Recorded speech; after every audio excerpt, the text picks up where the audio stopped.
Ito ang pamilya Marcos na kahit murahin mo, hindi pa rin magsasabi ng masama sa'yo.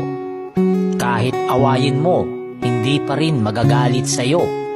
Kahit isumpa mo, hindi pa rin sila gaganti sa'yo. Dahil sila ay mga edukado at mga mararangal na tao. Mahal ko sa bayan ng Pilipino, ako'y aatras. Sabihin na ninyo kung duwag, pero ako'y takot na merong mamatay ng Pilipino. Yan ang katotohanan. Kaya naman, sila ay patuloy na minamahal ng majority ng mga Pilipino. Dahil sila lang talaga ang may malasakit sa Pilipino. I may have committed many sins in my life, but stealing money from the people and from the government is not one of them. Gaya na lamang ni Ferdinand Marcos Sr., ang daming nagalit sa kanya. Pero hanggang ngayon, yung mga proyekto niya ay napapakinabangan pa.